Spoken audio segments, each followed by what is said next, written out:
ससुराल में बहू का पहला दिन। ओहो, आज तो मेरा ससुराल में पहला दिन है। पता नहीं ये मिठाई जैसी दिखने वाली सास अंदर से कितनी कठोर बनने वाली है।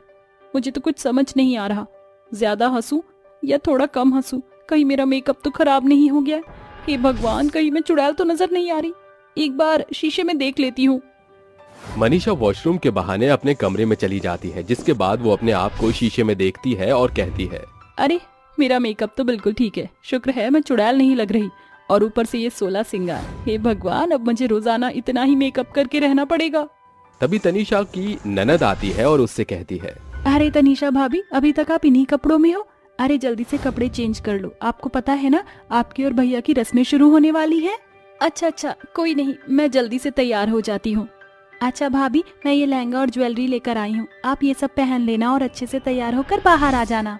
सिमरन के जाने के बाद तनीषा लहंगा उठाती है और लहंगा उठाते ही कहती है, ये भगवान, देखो तो सही, ये 50 किलो का लहंगा और 10 किलो की ज्वेलरी। अरे मैं दुल्हन हूँ या फिर कोई अलमारी जिस पर इतना सारा सामान लादा जाएगा। तनीषा से लहंगा उठाया भी नहीं जा रहा था, लेकिन अब उसकी ससुराल का पहला दिन था तो वो करती भी क्या, वो तुरंत लहंगा और ज्वेलरी पहनकर तैयार हो जाती है। तभी उसे बुलाने उसकी सास केसरी आ जाती है। अरे बहू, अभी तक तैयार नहीं हुई? ओहो, देखो तो जरा, मेरी बहू एकदम चांद का टुकड़ा लग रही है इस लहंगे में। अरे इन गहनों ने तो तेरी खूबसूरती को 4 चांद लगा दिए। ला तेरी नजर उतार दूं। हे भगवान, देखो तो सही, यहाँ मैं इतना भारी लहंगा और गहने पहनकर धरती के अंदर धंसने वाली हूँ और इन्हें मेरी नजर उतारने की पड़ी है।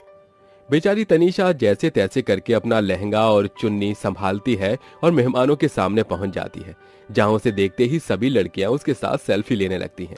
ये सब देखकर ममता कहती है, अरे लड़कियों, बस करो, क्यों परेशान कर रही हो हमारी बहू रानी को। अरे बहू, क्या बात है, ससुराल में पहले दिन पर ही तेरा चेहरा उतरा उतरा नजर आ रहा है। अरे शादी करना कोई मामूली बात थोड़ी है। इतनी सारी रस्में होती हैं, रिवाज होते हैं। अब ऐसे में बेचारी का मुंह नहीं लटकेगा तो और क्या होगा। ओहो सासू माँ जी, आपने तो मेरा दिल ही जीत लिया। लगता है इस घर में केवल आप ही हैं मुझे समझने वाली। अपनी सास का ऐसा व्यवहार देखकर तनीषा को थोड़ी शांति होती है, लेकिन तभी सिमरन रस्म स्टार्ट होने से पहले ही कहती है, अरे ये क्या भाभी, अभी तो आपने हमें अपने मायके से लाया हुआ सामान भी नहीं दिखाया। पहले हमारी पसंद की चीजें तो दे दो। वैसे आपकी मांग में ये सजा हुआ टीका मुझे बहुत प्यारा लग रहा है। अरे नहीं, ये तो मेरी माँ की आखिरी निशानी है सिमरन, तुम इससे मत मांगना। आप एक काम कीजिए, मुझे अपनी मांग का टीका ही दे दीजिए। लेकिन ये तो मेरी माँ की आखिरी निशानी है, ये मैं तुम्हें कैसे दे दूं? तभी वहां पर आकाश आता है और अपनी बहन से कहता है, अरे नहीं सिमरन, तुम जानती हो ना किसी की माँ की निशानी लेना अच्छी बात नहीं होती। तो भी ठीक है भाभी, जाओ आप अपना संदूक लेकर आओ, मैं उसमें से कुछ न कुछ पसंद कर लूंगी। मगर मैं इतना भारी संदूक कैसे? तभी तनीषा की बुआ सास बोल पड़ती है, ओहो बहू, अब अपना संदूक तो दिखाओ, उसमें तो क्या क्या लेकर आई है। और तुझे तो पता है ना, संदूक से तो हम अपने ही पसंद से सामान ले सकते हैं। अरे तो मैं कौन सा रोक रही हूँ, लेकिन मैं इस हालत में अपना संदूक कैसे खोलूंगी? अरे मेरी बहना, तुम भी हद करती हो। बहू की हालत तो देखो, इतना भारी लहंगा उससे संभाला भी नहीं जा रहा है और तुम हो कि उसके संदूक के पीछे पड़ी हो। एक काम करना, जब बहू सारी रस्में पूरी कर लेगी उसके बाद उसके कमरे में जाकर उसके संदूक को खुलवा लेना और जो चाहिए वो ले लेना। ये सुनकर तनीषा को थोड़ी सी संतुष्टि हो जाती है, जिसके बाद तनीषा की बाकी की रस्में शुरू हो जाती हैं। तभी आकाश की दादी तनीषा को देखने के लिए आती है। ओहो बहू, तेरी माँ ने तुझे संस्कार नहीं सिखाए? तुझे नहीं पता कि बड़े बूढ़ों के पैर छूते हैं? ओमवती के इतना कहते ही तनीषा नीचे झुककर ओमवती के पैर छूती है, जिसके बाद ओमवती तनीषा से कहती है, देख बहू, तूने सारी रस्में पूरी कर ही ली हैं। एक काम कर, अब तू जाकर हमारे लिए कुछ मीठा बना ले। तेरी रसोई की रस्म अभी बाकी है। फाइनली जिस रस्म का तनीषा इंतजार कर रही थी, आखिरकार उसे वो रस्म करने के लिए मिल ही रही थी। हाँ, क्यों नहीं, मैं अभी आपके लिए कुछ अच्छा सा मीठा बनाकर लेकर आती हूँ। तनीषा बहुत खुशी से रसोई में जाती है, लेकिन इतना भारी लहंगा और ज्वेलरी पहनने की वजह से उसकी हालत खराब हो जाती है। वो हलवा बनाने का सामान रसोई में यहाँ से वहाँ ढूंढ रही होती है। एक तो ये 50 किलो का लहंगा, ऊपर से इतने सारे गहने, अब मैं मीठा कैसे बनाऊं? ये भगवान, शादी के कितने चोचले होते हैं। तनीषा सबसे पहले अपने हाथों का चूड़ा उतारती है और अपने गले और कान से सारे गहने उतार कर रसोई में एक तरफ रख देती है, जिसके बाद वो हलवा बनाना शुरू करती है। लेकिन इतनी भारी भरकम लहंगे की वजह से वो पसीने से तरबतर हो जाती है। हे भगवान, कितनी गर्मी है। काश मैं इस लहंगे को उतार कर कुछ हल्का सा पहन पाती। तभी वहां पर आकाश पहुंच जाता है और उसके उतरे सभी गहने किचन में एक तरफ देख लेता है, जिसे देखकर वो अपने मन ही मन सोचता है, बेचारी इन रीति रिवाजों के चक्कर में परेशान हो गई, अब मैं इसकी मदद कैसे करूं। ऐसा सोचकर आकाश तनीषा से कहता है, अरे वाह, खुशबू तो बहुत अच्छी आ रही है हलवे की, वैसे तुम्हारे हाथों में जादू है, जादू। ये सुनकर तनीषा बहुत खुश होती है और मुस्कुराने लगती है। वो हलवा बनाने के बाद सबसे पहले आकाश को हलवा परोसती है और उसके बाद घर के बाकी सदस्यों को हलवा देती है। सभी लोग हलवा खाने के बाद तनीषा की बहुत तारीफ करते हैं। अरे वाह बहू, तूने तो बहुत ही स्वादिष्ट हलवा बनाया है। ये ले, मेरी तरफ से ये सोने के सिक्के तुझे उपहार में। अरे बहू, तेरे हाथों में तो जादू है। इतना स्वादिष्ट हलवा मैंने पहले कभी नहीं खाया। तूने तो मेरा दिल ही खुश कर दिया। केसरी अपने गले से सोने का नेकलेस उतार कर अपनी बहू के गले में पहना देती है। ये उपहार मेरी तरफ से तेरे लिए।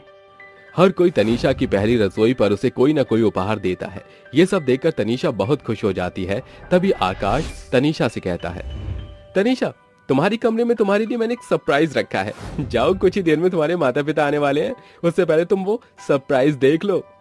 सरप्राइज का नाम सुनते ही तनीषा का दिल गार्डन गार्डन हो जाता है और वो खुशी से अपने कमरे में जाती है, जहां उसके लिए एक बहुत प्यारी सी हल्की नेट की साड़ी रखी होती है और साथ में एक लेटर भी होता है। मेरी प्यारी बीवी, मैं जानता हूँ तुम बहुत ज्यादा थक गई हो इतना भारी भरकम लहंगा पहनकर, इसलिए मैं तुम्हारे लिए प्यारी सी सुंदर सी साड़ी लेकर आया हूँ। ये बहुत हल्की है और शाम के फंक्शन में भी बहुत प्यारी लगेगी। अपने पति का इतना सारा सरप्राइज देखकर तनीषा बहुत खुश हो जाती है। वो लहंगा उतार कर अपने पति की दी हुई साड़ी पहन लेती है, जिसके बाद वो बहुत प्यारी लगने लगती है। शाम के फंक्शन में वो आराम से सबसे घुल मिल जाती है और सबके साथ बहुत अच्छे से एंजॉय भी करती है। तो ये था हमारी बहू का ससुराल में पहला दिन। इस कहानी को देखने के बाद सभी ने तनीषा की जगह अपने आप को जरूर रखा होगा। आपका ससुराल में पहला दिन कैसा रहा, हमें कमेंट में जरूर बताइएगा। जुगाड़ू बहू की रसोई।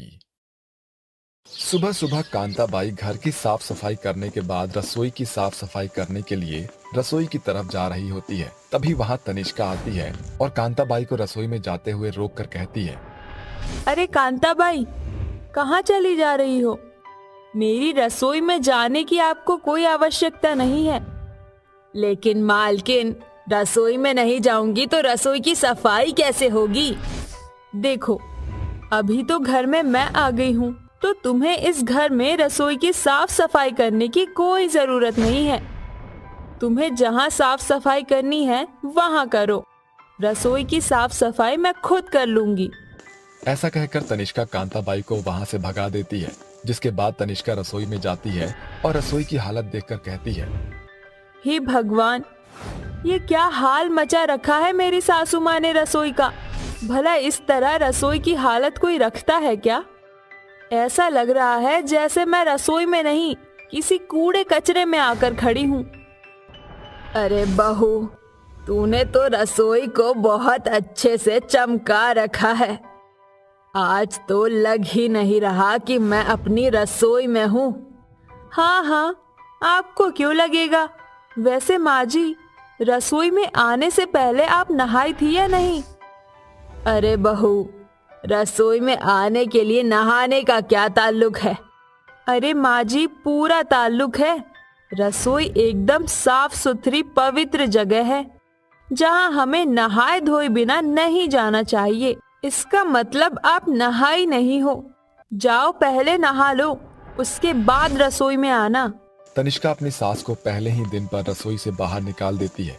ये सब देखकर मेघा को थोड़ा अजीब सा लगता है और वो अपने आप से कहती है, हे भगवान, ये सब बहू को क्या हो गया है? इसके ऊपर तो रसोई का कोई भूत सवार है। बेचारी मेघा हॉल में जाकर टीवी देखने लगती है, जिसके बाद कुछ ही देर में तनिष्का रसोई से स्वादिष्ट खाना पकाकर खाने की टेबल पर लगा देती है और मेघा के पास जाकर उससे कहती है, अरे माँ जी, चलिए मैंने खाना बना दिया है, आप आकर खा लीजिए। तुषार जी भी आते ही होंगे। तनिष्का अपनी सास और अपने पति तुषार को खाना परोसती है।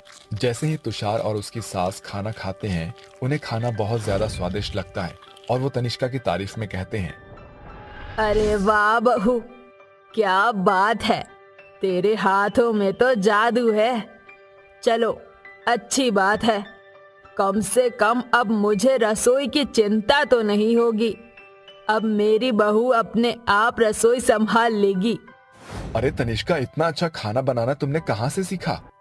बस यही तो मेरा सबसे फेवरेट काम है, एक रसोई को अच्छे से संभाल कर रखना और स्वादिष्ट स्वादिष्ट खाना बनाना।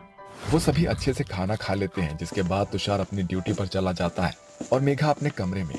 अरे ये क्या, मैं तो कमरे में दवाई खाने आई थी, लेकिन यहाँ तो पानी ही नहीं है। चलो रसोई में जाकर पानी ले आती हूँ।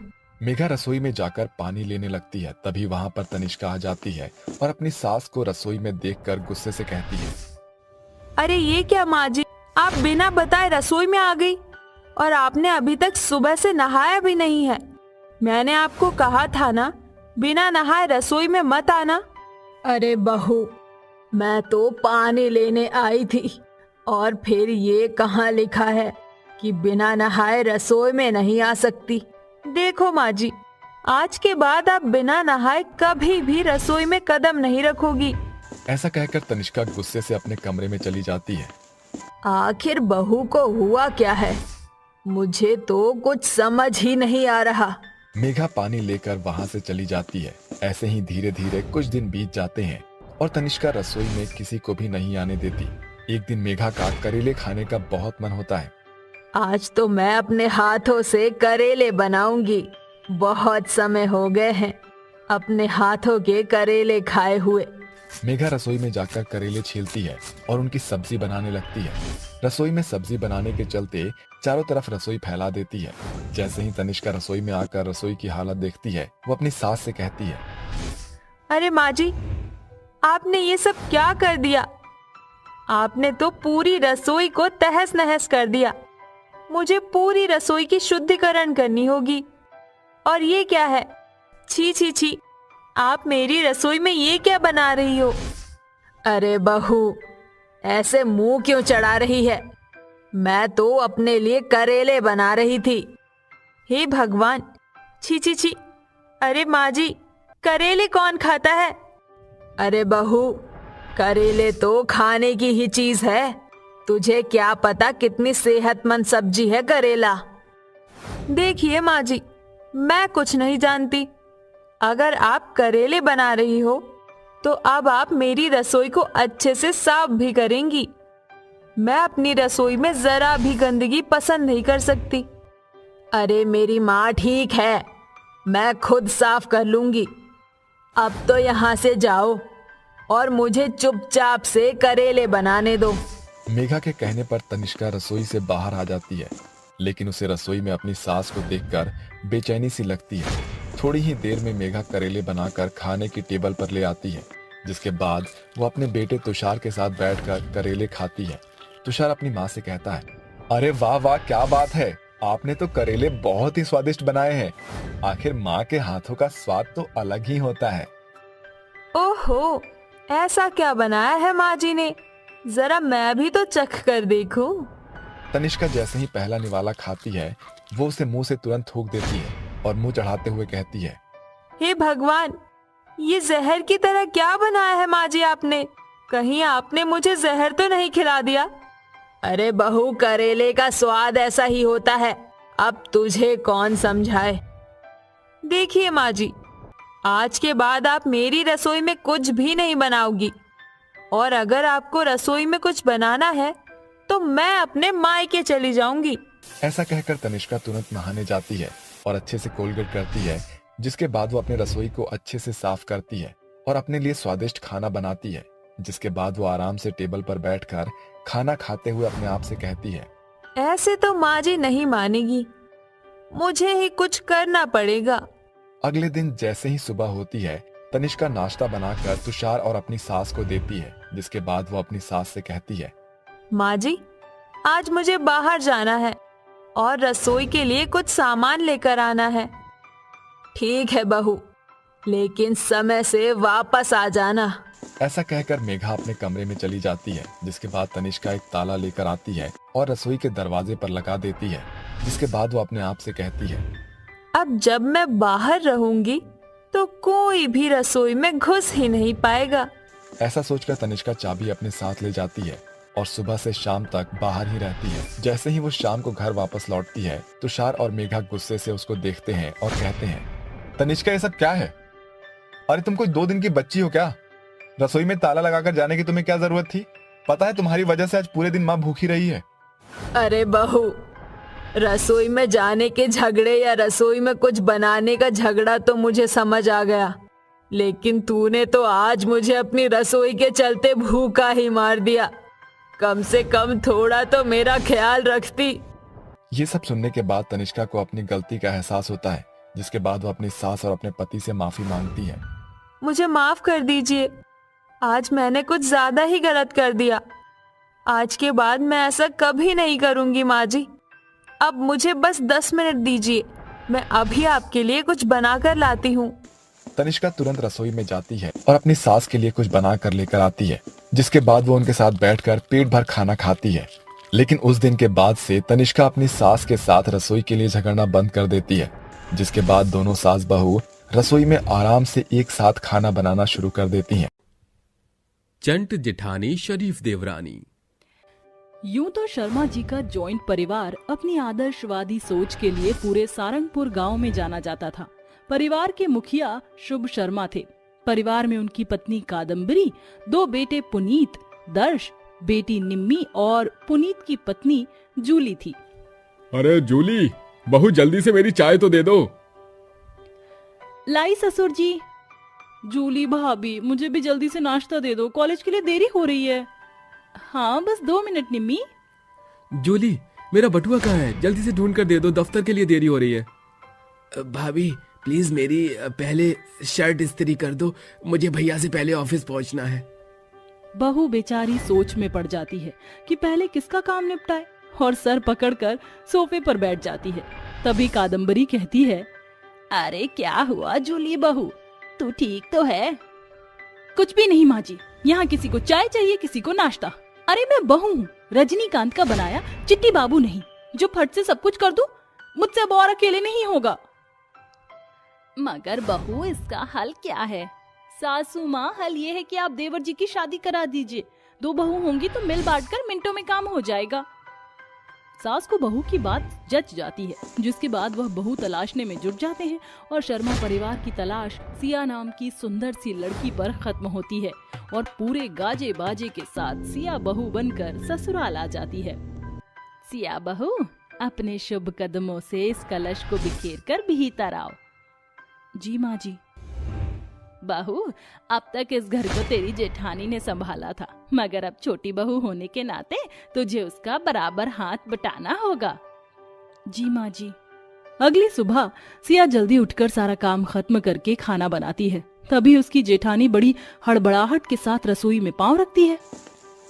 आज उठने में इतनी देरी हो गई, पता नहीं इतने कम समय में नाश्ता कैसे बनाऊंगी। आपको जहमत करने की कोई जरूरत नहीं है जेठानी जी, क्योंकि मैंने नाश्ता बना दिया है। अरे वाह, इसने तो सफाई से लेकर रसोई दोनों संभाल लिया, मगर ये बात मैं जताऊंगी नहीं। क्या हुआ जेठानी जी, कहाँ खो गई? देवरानी जी, मैं कोई दूध पीती बच्ची नहीं जो खो जाऊं। और दूसरी बात, नई बहू होने के नाते पहली रसोई तो तुम्हें ही पकानी थी, मगर आज के बाद खाना तुम ही बनाओगी। ये मेरा नहीं बल्कि माँ जी का हुक्म है। माँ जी का कहा मैं कैसे टाल सकती हूँ जेठानी जी। बेचारी शरीफ देवरानी अपनी चट चालाक जेठानी की चाल समझ नहीं पाती और रोजाना रसोई में खुद ही खाना पकाती। ये देखकर कादम्बरी एक दिन जूली से कहती है, क्या बात है जूली बहू, मैं देख रही हूँ पिछले 15 दिन से तेरी देवरानी दिन भर अकेले ही सारे घर में नाचती रहती है और तू एक तिनका भी नहीं उकसाती। ये सुनकर चंट जेठानी के चेहरे पर डर की चपत जकड़ जाती है और वह मन में कहती है, कहीं सासू माँ को मुझ पर शक तो नहीं हो गया? अरे क्या हुआ जूली बहू, सांप सूंघ गया क्या? नहीं नहीं माँ जी, वो क्या है ना कि मेरी प्यारी देवरानी को अपने कामों में किसी की दखलंदाजी पसंद नहीं, इसलिए सिया ने मुझे काम से छुट्टी दे दी है। मगर गुजरते दिनों के साथ देवरानी सभी की चहेती बन जाती है। वाह भाभी, क्या स्वादिष्ट खाना बनाया है। पेट भर गया मगर मन है कि भरता ही नहीं। सच सिया, तुम्हारे हाथों के खाने में संजीव कपूर जैसा स्वाद है। 90 तुले मिर्च मसालों के साथ जायकेदार खाना बनाती हो तुम। शुक्रिया जेठ जी। सच छोटी बहू, जब से रसोई की बागडोर तेरे हाथों में आई है मुझे हाजमे की गोली नहीं खानी पड़ती।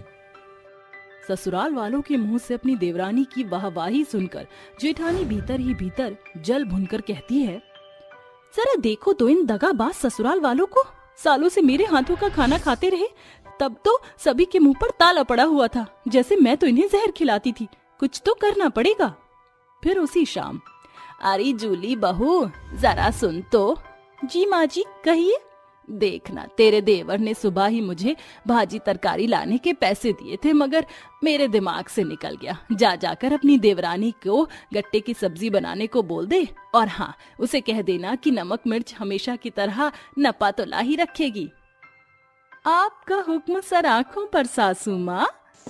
चालाक जेठानी मन ही मन साजिश बुनते हुए रसोई घर में दस्तक देती है। देवरानी जी, वो सासू माँ ने कहा है कि रात के खाने में गट्टे की सब्जी बनाना, और हाँ, सब्जी तीखी और चटपटी बनाना माँ जी ने कहा है। मगर जेठानी जी, माँ जी तो हमेशा कम मिर्च मसाले की ही सब्जी पसंद करती हैं। फिर सिया, शायद माँ जी के मुंह का स्वाद बिगड़ गया हो, तभी तो उन्हें तीखी सब्जी का चटकारा लगाने का चस्का चढ़ा है। कहीं तुम्हें ऐसा तो नहीं लग रहा कि तुम्हारी जेठानी झूठ बोल रही है? ऐसा कुछ नहीं है जेठानी जी, मुझे आप पर भरोसा है। इसके बाद देवरानी खाना बनाकर अपने ससुराल वालों के पास आती है, जिसे देखकर चालाक जेठानी मन में कहती है, जैसे ही सासू माँ इस तीखी सब्जी का चटकारा लगाएंगी तो ज्वालामुखी के जैसे फूट पड़ेंगी। आप सभी खाना शुरू कर सकते हैं। 1 मिनट बाद, अरे मोरी मैया मर गई रे। क्या हुआ माँ जी? क्यों री कल मुही, महीनों भर के मिर्च मसाले बरनी इस गट्टे की सब्जी में ही स्वाहा कर दी क्या? मगर माँ जी, आपने ही तो जेठानी जी से तीखी सब्जी बनाने को बोला था। देवरानी जी, मैंने कब कहा? कुछ भी कहानियां मत बनाओ। भरे ससुराल वालों के सामने जेठानी को झूठ बोलता देख शरीफ देवरानी सब समझ जाती है। अच्छा, तो ये सब जेठानी जी का किया धरा है। शायद ये मेरी शराफत को मेरी बेवकूफी समझ रही हैं। अगर ये खिलाड़ी हैं तो मैं भी कोई अनाड़ी नहीं, इनकी चालाकी का मुंह तोड़ जवाब दे सकती हूँ। अगले दिन, अरे सिया बहू, सुन तो जरा। जी ससुर जी। वो मेरा खाकी रंग का कुर्ता गंदा हो गया है, जूली बहू कपड़े धो रही है, उसे दे देना, धो देगी। मिल गया मौका अपनी चंट जेठानी को सबक सिखाने का। सिया अपने ससुर के कुर्ते को अपने कबर्ड में रख देती है और रात होने पर दबे पांव छत पर जाकर कपड़ों के बीच सुखा देती है। अगली सुबह, अरे सुन बहू, जरा अपनी जेठानी से मेरा कल वाला कुर्ता लिया। जी लाई ससुर जी। जैसे ही ससुर कपड़ों पर जमी गंदगी देखता है तो जूली को बुलाहट लगाता है, जिसके साथ सारा घर उठकर हॉल में आ जाता है। क्या हुआ पापा जी, आप गुस्से में लाल पीले क्यों हुए बैठे हैं? क्यों बड़ी बहू, तेरे हाथों में जान नहीं क्या? ये किस तरीके से कुर्ता धोया है जो गंदगी जैसी की तैसी बनी हुई है? मगर ससुर जी, मैंने तो ये कुर्ता धोया ही नहीं। मगर जेठानी जी, मैंने तो आपको कहा था कि ससुर जी का कुर्ता सबसे पहले धोना, फिर भी आपने काम चोरी करने के चक्कर में कुर्ते को ऐसे ही सुखा दिया ताकि किसी को शक ना हो। मगर, अरे ये अगर मगर बंद कर, समझी ना, निकम्मी निठल्ली कहीं की। इसी दिन के लिए देवरानी चाहिए थी। क्यों जूली, ऐसी वाहियात हरकत करते तुम्हें शर्म नहीं आई? शायद तुम्हें सिया से सीखने की जरूरत है कि ससुराल कैसे संभालते हैं। ससुराल वालों के ताने सुनकर जेठानी के दिल में बसी अपनी देवरानी के लिए जलन जुबान पर आ जाती है। सिया सिया सिया, जिसे देखो मेरी देवरानी की गाथा लिए बैठा है। जब से इस देवरानी ने इस घर में दस्तक दी है, बड़ी बहू को तो सबने जैसे बिसार ही दिया है। इस गरीब घर से आई 2 कौड़ी की देवरानी, और आप सभी जरूरत से ज्यादा ही जान छिड़कते हैं इस गवार गरीब पर। इसलिए मुझे ससुराल वालों के सामने शर्मिंदा करने के लिए आप हमेशा मेरे बने कामों को बिगाड़ती थी, कभी खाने को खराब करके, कभी साफ सुथरे घर में कूड़ा बिखेर कर। झूठ बोल रही है ये, आप इसके शरीफ चेहरे पर मत जाइए। बस कर बहू, तूने खुद अपने मुंह से अपना कच्चा चिट्ठा कबूल कर लिया। क्रोध, जलन और बैर इंसान की बुद्धि को खा जाता है, तेरी तरह। आखिर में ससुराल वालों के सामने चालाक जेठानी की पोल पट्टी खुल जाती है। उस घड़ी जेठानी की जुबान पर पछतावे की चपत पड़ी हुई थी। कड़वा कथन है, मगर झूठ चाहे जितना भी बड़ा क्यों ना हो, सच्चाई का एक शब्द भी उस पर भारी पड़ जाता है। सास और जुड़वा बहुओं की किस्मत। मणिपुर के छोटे से गांव में एक औरत रहती थी जिसका नाम कलावती था।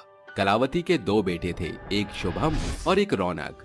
दोनों बेटों की जुड़वा पत्नियां थी, यानी कलावती की 2 जुड़वा बहुएं, लेकिन दोनों ही बहुत अलग थी। एक तो बहुत बड़े बंगले में रहती थी और दूसरी एक छोटी सी झोपड़ी में रहा करती थी। एक दिन की बात है। अरे अरे देखो तो सही कैसे पी कर सो रहा है, जरा भी शर्म नहीं। इसके साथ तो मेरी जिंदगी बर्बाद हो गई।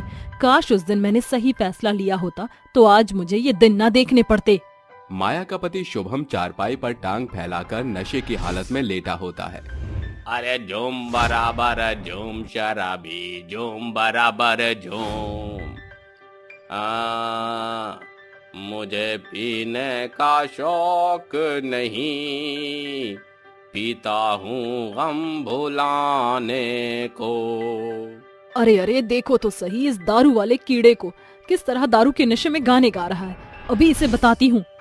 माया एक पानी की बाल्टी भरकर लाती है और सीधा शुभम के ऊपर उड़ेल देती है। अरे अरे अरे अरे कौन है? किसकी इतनी हिम्मत हुई मेरे ऊपर पानी डालने की? अरे माया की बच्ची तू है? रुक साली कुतिया, तुझे मैं अभी बताता हूँ। शुभम माया को मारने के लिए उसके पीछे भागने लगता है। आज नहीं छोड़ूंगा तुझे, रुक अभी बताता हूँ। अरे अरे शराबी नशेड़ी कहेंगे, तू मेरे पीछे क्यों दौड़ रहा है? एक तो गलती करता है और ऊपर से मुझे ही मारता पीटता है। माया भागते भागते अपनी बहन छाया के घर पहुंच जाती है। छाया का घर बहुत बड़ा होता है। तभी माया के चिल्लाने की आवाज सुनकर छाया अपने कमरे से निकलकर बाहर आती है। अरे माया, ये सब क्या हो रहा है? तुम दोनों मेरे घर के अंदर इतनी बुरी तरह क्यों लड़ रहे हो? अब तू ही बता छाया, इसमें मेरी क्या गलती है? अब ये आदमी रोज दारू शराब पीकर ऐसे ही पड़ा रहता है, ना तो नौकरी करता है, न मजदूरी पर जाता है। मैं अपना घर कैसे चलाऊंगी? आई बड़ी मेरी शिकायत लगाने वाली। तुझे क्या लगता है ये मुझे रोक लेगी? अरे मेरी मर्जी, मैं जो मर्जी करूं, चाहे दारू पीऊं चाहे कुछ भी पीऊं, तुम दोनों जुड़वा बहनें मुझे रोक नहीं सकती। तभी वहां पर छाया का पति रौनक पहुंच जाता है और ये सब देखकर शुभम से कहता है, ये सब क्या देख रहा हूं मैं? हाँ, क्या देख रहा हूं मैं अपने घर में? आखिर ये सब क्या हो रहा है? तुम दोनों कुत्ते बिल्लियों की तरह क्यों लड़ रहे हो? भाई दरअसल माया मुझसे लड़ते लड़ते यहाँ आ गई, मेरी कोई गलती नहीं है। रौनक तुरंत शुभम को एक जोरदार तमाचा मारता है, जिसके बाद शुभम जमीन पर गिर जाता है। ये सब देखकर माया भी चुप हो जाती है। तूने शराब पी रखी है? आज अगर तुमने उन पैसों का सही से इस्तेमाल किया होता तो शायद तुम्हें ये दिन न देखना पड़ता। आज तुम्हारी वजह से ये सब हो रहा है, तुम ही किसी लायक नहीं हो। शुभम रोते हुए कहता है, अगर हम दोनों ने भी आपकी तरह थोड़ी समझदारी दिखाई होती तो ये सब झेलना नहीं पड़ता। तभी उन दोनों की माँ कलावती आ जाती है, जो उन दोनों से कहती है, देखो तुम दोनों मेरी बहू हो, लेकिन तुम दोनों की किस्मत अलग अलग है और ये सब तुम दोनों के हाथों में ही था। जहाँ छाया ने अपनी किस्मत को चमकाया, वहीं दूसरी तरफ माया ने अपनी जिंदगी से माया को ही दूर कर दिया। सही कहा माँ जी, एक पढ़ी लिखी होने के बाद भी मैंने कभी आगे के बारे में नहीं सोचा। और तो और मैंने छाया से ज्यादा पढ़ाई की, लेकिन मुझसे ज्यादा समझ छाया के अंदर है। उसने अपने हर फैसले बहुत सोच समझ के लिए। देखो बहन, तुम अपना दिल छोटा मत करो, अभी भी समय है तुम्हारे पास। और शुभम जी, आपसे हाथ जोड़कर रिक्वेस्ट है, अब शराब और नशे में पैसा बर्बाद करना बंद कर दीजिए। छाया अपनी जुड़वा बहन माया से अमीर हो, लेकिन छाया माया से कम पढ़ी लिखी और कम एजुकेटेड होती है। आखिर माया के साथ ऐसा क्या हुआ होता है जिसकी वजह से वो गरीब होती है? चलिए कहानी में थोड़ा पीछे चलते हैं। लैला बहन, मेरा इस दुनिया में मेरी दोनों जुड़वा बेटियों के अलावा और कोई नहीं है। अब मैं उन दोनों की शादी किसी अच्छे घर में करना चाहती हूँ, जिसके बाद ये सब कुछ छोड़कर सन्यासी बन जाऊंगी और भगवान की पूजा पाठ में लग जाऊंगी। फिर तुम्हारे घर का और पैसों का क्या होगा? मैंने सोच लिया है, मैं अपनी पूरी जायदाद का आधा आधा हिस्सा करके अपनी दोनों जुड़वा बेटियों को बांट दूंगी, ताकि वह अपने फ्यूचर के लिए कुछ जोड़ सके। ये तो बहुत अच्छा सोचा है तुमने। वैसे मुझे तुम्हारी दोनों जुड़वा बेटियों के लिए एक रिश्ता याद आया है। घर बार भी अच्छा है और दोनों लड़के भी अच्छे हैं। अरे बहन, तो देर किस बात की है, रिश्ते की बात आगे बढ़ाओ और मुझे उनसे मिलवाओ। लैला कलावती और सरोज को आपस में मिलवा देती है। सरोज को कलावती के दोनों बेटे बहुत पसंद आते हैं, जिसके बाद वो अपनी दोनों बेटियों की शादी कलावती के बेटे शुभम और रौनक से करवा देती है। विदाई होते समय कलावती 2-2 सूटकेस लेकर आती है, जिसके अंदर पैसा होता है। मेरी बच्चियों, ये लो, मैंने अपना मकान और अपनी पूरी जायदाद आधी आधी तुम्हारे नाम कर दी है। अब मेरा फर्ज पूरा हो गया है। मैं सन्यासी बनने जा रही हूँ और भगवान की सेवा मैं करना चाहती हूँ। लेकिन माँ, आपने हमें इसके बारे में पहले क्यों नहीं बताया? वैसे माँ, इन सूटकेस में कितना पैसा होगा? दोनों सूटकेस में 5-5 लाख रुपए हैं। पैसों का नाम सुनते ही माया की आंखें फटी की फटी रह जाती हैं और वो बहुत खुश होती है। वहीं दूसरी तरफ से छाया अपनी माँ से कहती है, माँ, आपने सारा पैसा हमें दे दिया है, अपने लिए कुछ भी नहीं रखा। हम इतने सारे पैसों का क्या करेंगे? जरा अपने बारे में तो सोचती। देखो मेरी बच्चियों, इस पैसों का अच्छे से इस्तेमाल करना ताकि तुम्हें आने वाले कल में कभी किसी परेशानी का सामना न करना पड़े। इतना कहकर सरोज छाया और माया को विदा कर देती है। ससुराल जाने के बाद वो दोनों मिलकर अपनी सास कलावती के घर को अच्छे से संभाल लेती हैं। देखते ही देखते उन दोनों की जिंदगी अच्छे खासी गुजरने लगती है। लेकिन धीरे धीरे उनके घर पर परेशानियां आने लगती हैं। शुभम और रौनक दोनों की नौकरी छूट जाती है और वो दोनों घर में बैठ जाते हैं।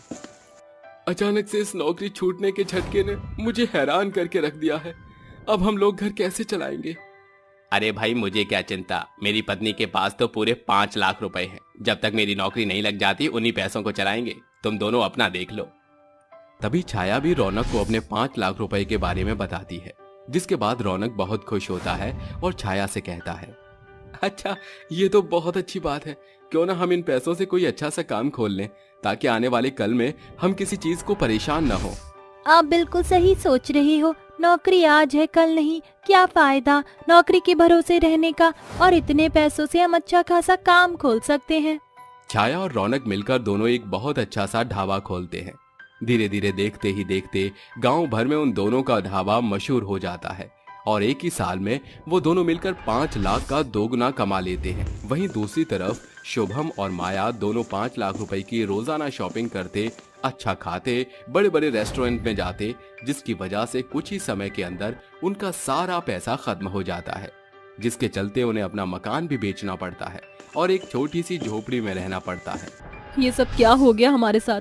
आज अगर मैंने उन पैसों की इज्जत की होती तो शायद मैं भी छाया की तरह अपने खुद के घर में ऐशो आराम से जी रही होती। माया दिन रात अपने किए पर पछताने लगती है, तो वहीं दूसरी तरफ टेंशन लेकर शुभम शराब की लत में लग जाता है और सुबह शाम शराब पीकर अपना गुजारा करने लगता है, जिस बात से माया बहुत परेशान हो जाती है। फिर एक दिन उन दोनों के बीच बहुत बड़ा झगड़ा होता है और ये झगड़ा छाया के घर तक पहुंच जाता है। मुझे मेरी गलती का पछतावा है, लेकिन मैं अपनी गलती को सुधार नहीं सकती। अब मेरा सब कुछ जा चुका है। अपनी जुड़वा बहन माया की ये बात सुनकर छाया को उसके ऊपर बहुत तरस आता है, जिसके बाद वो रौनक से कहती है, रौनक जी, जैसा कि आप मुझे बताते थे आज वैसा ही हुआ है। ये दोनों अपनी गलती पर पछता रहे हैं। मेरी मानो इन्हें एक मौका दे दो, शायद फिर ये कभी ऐसा नहीं करेंगे। तुम सही कहती हो। आज तुमने अपनी किस्मत को खुद चुना था और इन्होंने खुद, लेकिन मेरा भी फर्ज बनता है कि मैं इन्हें एक मौका दे दूं। रौनक तुरंत अपने कमरे में जाता है और 5 लाख रुपए सूटकेस में लाकर शुभम और माया को देते हुए कहता है, ये लो, ये 5 लाख रुपए हैं। वो समय तुमने उन पैसों का सही इस्तेमाल नहीं किया था। मैं जानता हूँ इस बार तुम उन पैसों का इस्तेमाल अच्छे से करोगे और अपनी किस्मत को खुद बनाओगे। जिंदगी बार बार ऐसा मौका नहीं देती। आज अगर तुम्हें दोबारा मौका मिला है तो उसे गंवाना मत और कुछ अच्छा करके दिखाना। शुभम और माया दोनों ही बहुत खुश होते हैं, जिसके बाद वो दोनों मिलकर कपड़ों का कारोबार शुरू कर देते हैं। देखते ही देखते वो कपड़ों के कारोबार से अच्छा खासा कमाने लगते हैं। कुछ ही समय में अपनी खुद की एक कंपनी भी खोल लेते हैं, जिसके बाद फर्श से अर्श पर आने में उन्हें देरी नहीं लगती।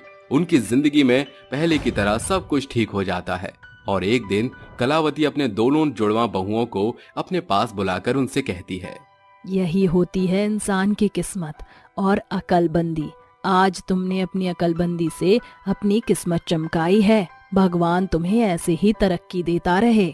उस दिन के बाद से छाया और माया दोनों बहनें खुशी खुशी रहने लगती हैं। देसी सास की 5 बेशरम बहुएं। अरे बहुत दिन हो गए अपने बच्चों से बात किए। जब से मेरे 5 बेटे शहर जाकर कमाने लगे हैं, मैं तो यहाँ पर अकेली ही पड़ गई हूँ। एक काम करती हूँ, आज उन 5 को कॉल करके उनसे बात कर लेती हूँ। पता नहीं मेरे नालायक सुपुत्र क्या कर रहे होंगे। शीतल एक एक करके अपने 5 बेटों को कॉल लगाती है, लेकिन किसी का भी कॉल नहीं लगता, जिसके बाद शीतल बहुत ज्यादा घबरा जाती है। हे भगवान, क्या हुआ? मेरे 5 बेटों में से कोई भी मेरा फोन नहीं उठा रहा। सब कुछ ठीक तो होगा ना? मेरे अंदर से तो हलचल सी मच गई है।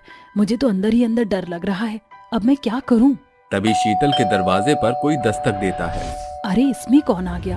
अरे रुको भाई, खोल रही हूँ दरवाजा। अब क्या दरवाजा पीट पीट कर दरवाजे को तोड़ोगे?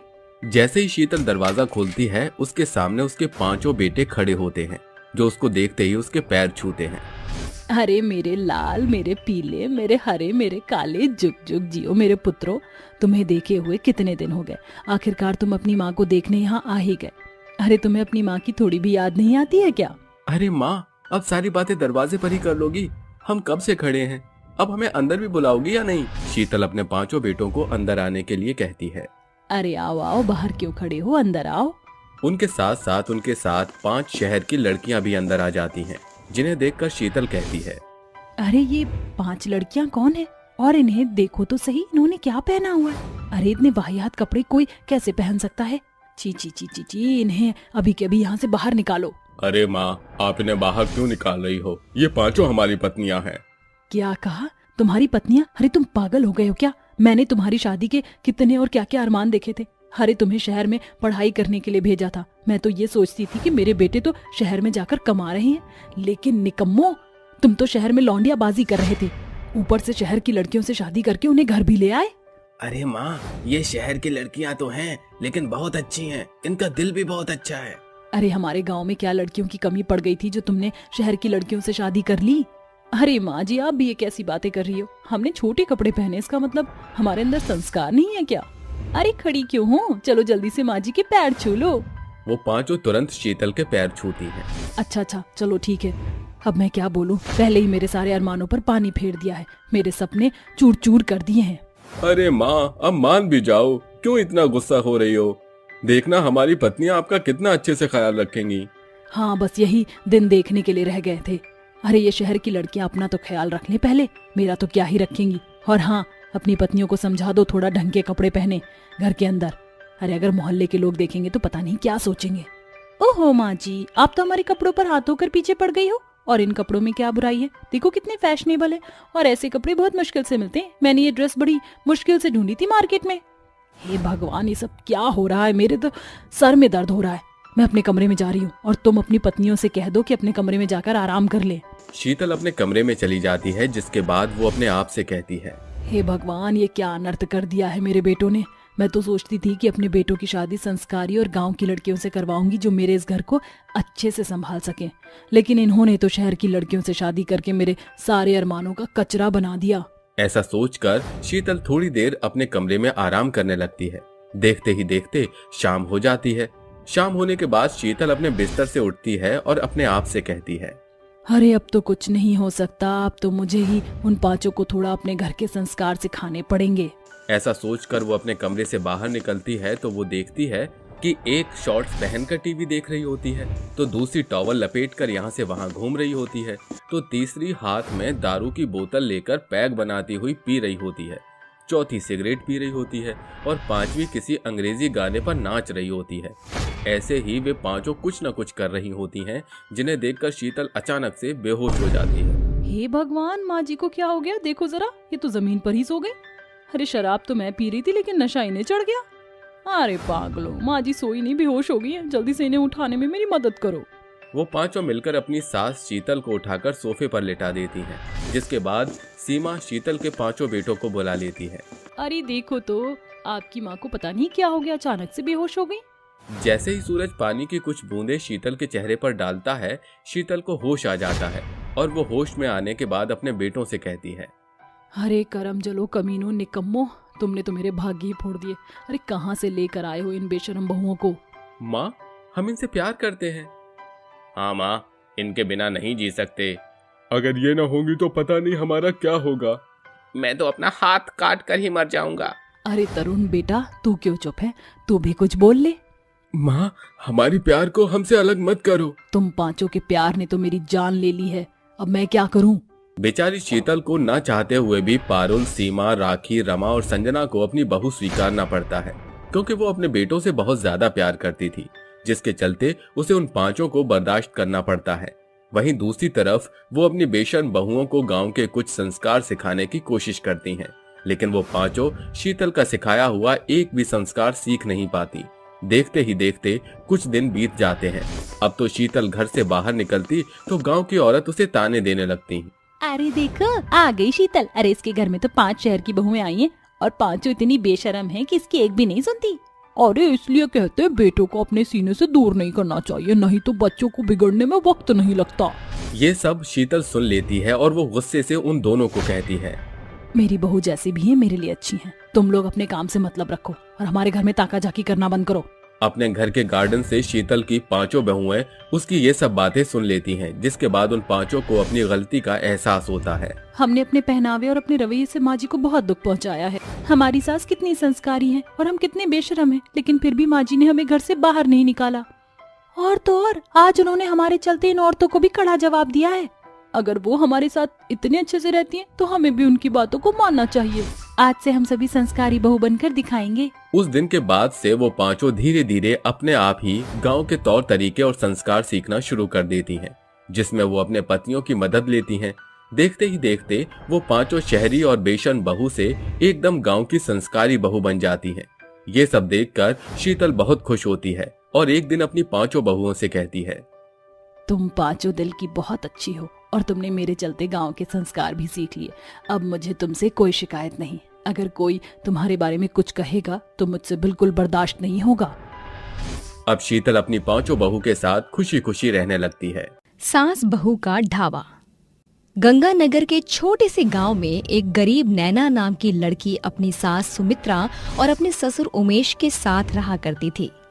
नैना का पति विदेश में रहा करता था और एक दिन उसने नैना को धोखा देकर विदेश की गोरी से शादी कर ली, जिसके बाद उसने नैना को छोड़ दिया। लेकिन नैना ने अपने पति राहुल के माता पिता को नहीं छोड़ा और उनके साथ रहने लगी। एक दिन नैना अपनी सास सुमित्रा और अपने ससुर उमेश से कहती है, माँ जी, मेरा इस दुनिया में आप दोनों के अलावा और कोई नहीं है। आप दोनों ने मुझे बहुत प्यार दिया और हर परिस्थिति में मेरा साथ भी दिया। राहुल जी तो विदेश में रह रहे हैं, मैं जानती हूँ अब वो वापस नहीं आएंगे, इसीलिए मैं आप दोनों का साथ नहीं छोड़ सकती। बहू, ये तो तेरा बड़प्पन है, नहीं तो आजकल कोई किसी के बारे में इतना नहीं सोचता। बहू, मैंने तो शुरू से ही तुम्हें एक बहू की तरह नहीं, बेटी की तरह समझा है। और अगर तुम हमारे मुश्किल वक्त में हमारे साथ रहना चाहती हो तो इससे अच्छी और क्या बात हो सकती है।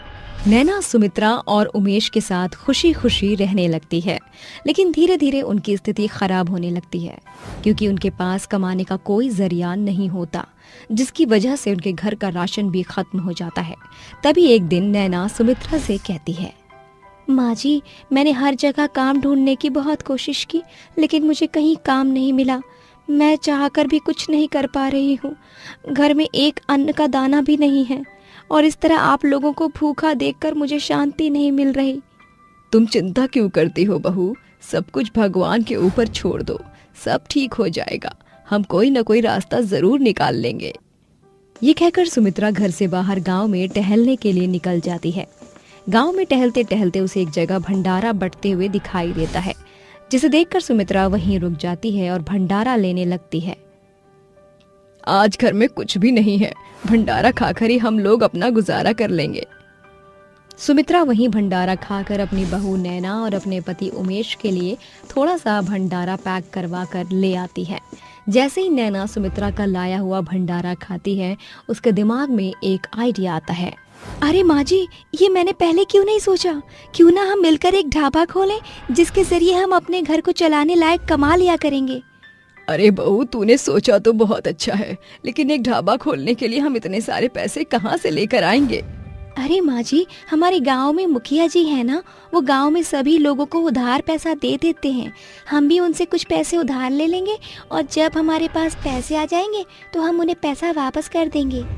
अच्छा बहू, ये सब तो ठीक है, लेकिन मुखिया के बारे में मैंने कुछ ज्यादा नहीं सुना है, कहीं हमें बाद में कोई दिक्कत ना हो जाए। आप चिंता क्यों करती हो माँ जी, जैसे ही पैसा आएगा तो हम सबसे पहले मुखिया को पैसा दे देंगे। अगले ही दिन दोनों सास बहू मुखिया के घर जाती हैं और उसे ढाबा खोलने के बारे में सब कुछ बताती हैं, जिसे सुनकर मुखिया कहता है, चलो ठीक है, मैं तुम्हें पैसे उधार दे दूंगा, लेकिन तुम्हें एक एग्रीमेंट साइन करना होगा कि तुम मुझे समय पर पैसा लौटा दोगी। सुमित्रा और नैना दोनों ही अनपढ़ थीं। वो दोनों ही एग्रीमेंट के बारे में कुछ नहीं जानती थीं। बिना सोचे समझे ही उन्होंने अपने अंगूठे एग्रीमेंट के ऊपर लगा दिए, जिसके बाद मुखिया ने उन्हें पैसा भी दे दिया। देखते ही देखते सुमित्रा और नैना ने अपना एक खुद का ढाबा खोल लिया। ढाबा खोलने के बाद उनका ढाबा अच्छा खासा चलने लगा, जिससे उन दोनों की अच्छी खासी कमाई होने लगी। एक दिन ढाबे पर बहुत ज्यादा भीड़ हो जाती है, जिसे उमेश दूर खड़ा देखता रहता है। तभी उमेश सुमित्रा और नैना के पास आता है और उनसे कहता है, तुम दोनों बहुत मेहनत कर रही हो, तुम्हारी मेहनत सफल हो रही है। लाओ, मैं भी तुम्हारी मदद करवा देता हूँ। काफी लोग इंतजार कर रहे हैं। तुम दोनों जल्दी जल्दी ऑर्डर तैयार करती रहो और मैं उन्हें लोगों तक पहुँचा देता हूँ। उमेश एक एक करके सभी को उनके ऑर्डर देने लगता है, जिसके बाद सभी लोग नैना और सुमित्रा के ढाबे की तारीफ करने लगते हैं। अरे वाह, मैंने खाना तो बहुत जगह खाया, लेकिन इस ढाबे का खाना तो बहुत ही स्वादिष्ट है। तुम्हें क्या लगता है कार्तिक? तुम बिल्कुल सही कहती हो, अब से हम यहाँ हमेशा आते रहेंगे। काजल और कार्तिक पेमेंट के साथ नैना और सुमित्रा को शुक्रिया कहने लगते हैं। आप लोगों का ढाबा बहुत ही अच्छा है और यहाँ का खाना तो और भी लाजवाब। अगली बार हम दोनों दोबारा आएंगे। क्या आप घर पर भी डिलीवरी करते हो? घर पर डिलीवरी के बारे में कुछ सोचा नहीं है, लेकिन ये लो, ये मेरा नंबर है। कभी कुछ चाहिए हो तो मुझे बता देना, हो सकेगा तो मैं आपको घर पर डिलीवर करवा दूंगी। नैना अपना नंबर काजल और कार्तिक को दे देती है, जिसके बाद वो दोनों वहाँ से चले जाते हैं। देखते ही देखते नैना और सुमित्रा होम डिलीवरी भी शुरू कर देते हैं और ढाबे की कमाई इकट्ठी करने के बाद वो दोनों मिलकर मुखिया के पास जाती हैं और उसे पैसे देते हुए कहती हैं, ये लीजिए मुखिया जी, आपने जो हमें पैसा दिया था, हम आज उसे वापस लौटा रहे हैं। मुखिया जी, आपका बहुत शुक्रिया। आपकी वजह से आज हमने मिलकर एक बहुत अच्छा ढाबा खोला है। कभी आना, हम आपको अपने ढाबे का खाना खिलाएंगे। पहले तो मुखिया पैसे ले लेता है और उसके बाद कहता है, क्या कहा तुमने? तुम्हारा ढाबा? अरे कौन सी दुनिया में जी रही हो? भूल गई तुमने मेरा एक एग्रीमेंट साइन किया था। हाँ मुखिया जी, हमने पैसों का एक एग्रीमेंट साइन किया था। आज हमने आपका पैसा लौटा दिया है, वो भी ब्याज के सहित। अब हमें जाने की अनुमति दीजिए। अरे तुम तो बहुत भोली हो, ये नहीं जानना चाहोगी कि उस एग्रीमेंट में क्या लिखा है? क्या कहना चाहते हो आप? यही कि उस एग्रीमेंट में ये लिखा है कि मैं एक ढाबा खोल रहा हूँ और उस ढाबे में तुम दोनों काम कर रहे हो। वो ढाबा तुम्हारा नहीं, मेरा है। ये सुनकर नैना और सुमित्रा के पैरों तले जमीन खिसक जाती है, जिसके बाद सुमित्रा मुखिया से कहती है, अरे मुखिया जी, ये तो सरासर धोखा है। हमने आपके पैसे लौटा दिए, अब आप हमें माफ कीजिए और हमें जाने दीजिए। वो ढाबा हमारा है और हमारा ही रहेगा। अरे ऐसे कैसे कानून है? ये ढाबा मेरा है, तुम लोग कुछ नहीं कर सकते। जाओ, चले जाओ यहाँ से। ऐसा कहकर वो नैना और सुमित्रा को वहाँ से भगा देता है, जिसके बाद वो दोनों बहुत ज्यादा परेशान हो जाती हैं। अगले दिन जैसे ही नैना और सुमित्रा ढाबा खोलकर ढाबा चलाने लगती हैं, मुखिया वहाँ पहुँच जाता है। तुम दोनों को मेरी बात समझ नहीं आती? ये ढाबा तुम्हारा नहीं है। तुमने बहुत बड़ी गलती कर दी मुझसे पैसा लेकर। अब जल्दी से यहाँ से दफा हो जाओ। हम यहाँ से चले जाएंगे, लेकिन जो हमारी मेहनत का पैसा हमने तुम्हें दिया था वो हमें वापस लौटा दो और ढाबा तुम रख लो। ओहो, तो तुम तो मुझसे भी ज्यादा तेज बन रही हो। तुम्हें क्या लगता है मैं तुम्हें ऐसे ही पैसे दे दूंगा? अरे बेईमानी तो मेरी रगों में दौड़ती है। तुम्हें जेल की हवा खिला दूंगा, तब तुम्हारी अकल ठिकाने आएगी। मुखिया इतना कहता ही है, तभी वहाँ पर पुलिस की गाड़ी आ जाती है, जिसके बाद पुलिस मुखिया के दोनों हाथों में हथकड़ी लगाकर कहती है, चल बेटा पुलिस थाने। जो बेईमानी तेरी रगों में दौड़ती है, हम पुलिस वाले ऐसी बेईमानी पुलिस थाने में बहुत ही आसानी से निकालते हैं। ऐसा कहकर पुलिस मुखिया को गिरफ्तार कर लेती है और उसे अपने साथ ले जाती है। ये सब इसलिए हुआ क्योंकि नैना ने मुखिया को देखते ही पुलिस को कॉल कर दिया था, जिसके बाद पुलिस ये सब सुनकर तुरंत उनके पास पहुंच जाती है और मुखिया को गिरफ्तार कर लेती है।